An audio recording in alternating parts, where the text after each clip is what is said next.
Hello guys, welcome back to my channel. চলে আসলাম একটা mini blog নিয়ে। তো আজকে আমি যাবো আমাদের সেখানে। এই কয়েকদিন আগে যাবো ভেবেছিলাম, কিন্তু যাওয়া হলো না সেই দিনকে। আজকে আমরা দুজনে যাচ্ছি, আর ভাই যাবে, দিদি ভাই যাবে। তো চলো রেডি হয়ে সবার সাথে দেখা হচ্ছে।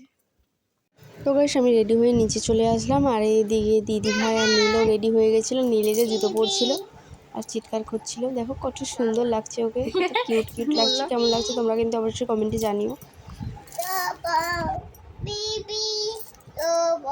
দেখি দেখি মুখ দেখি মুখ দেখি।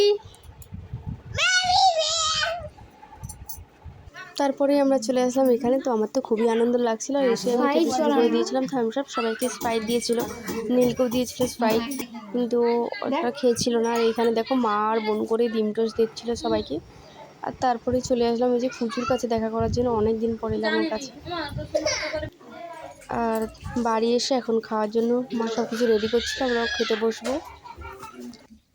খাওয়া দাওয়ার পর আমি শুয়ে পড়েছিলাম। দিয়ে এখন বিকেলবেলায় ঘন্টুর কাছে আবার চলে এসেছিলাম ওকে একটু কোলে নেওয়ার জন্য, কিন্তু ও তো কোলে আসছিলই না, শুধু কাঁদতে শুরু করে দিচ্ছিল আর কি, কেন জানি না কোলে হচ্ছিল না।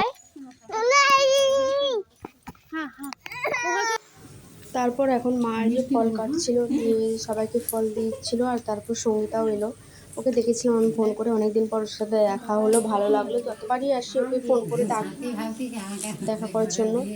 তারপর রেডি হচ্ছিলাম গান্ধীঘাট যাওয়ার জন্য। আমিও রেডি হয়ে গেছি, মানে সবাই রেডি হয়ে গেছে। আর নীল তো বিছানায় শুয়েছিল, আর এদিকে দিদি ভাইও রেডি হয়ে গেছে, সবাই রেডি। তো চলো ওখানে যাই, ওখানে গিয়ে তোমার সাথে দেখা হচ্ছে আবার।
তো এখন আমরা এখানেই আছি, একটুক্ষণ পরে যাব। এখানে বেশ হাওয়া দিচ্ছে। তারপর এখানে ভাই আইসক্রিম খাইছিল, আইসক্রিম খাওয়ার পরে এলাম মোমো খেতে। মোমো খাওয়ার শেষ আমাদের, এখন খাচ্ছিলাম স্যুপ।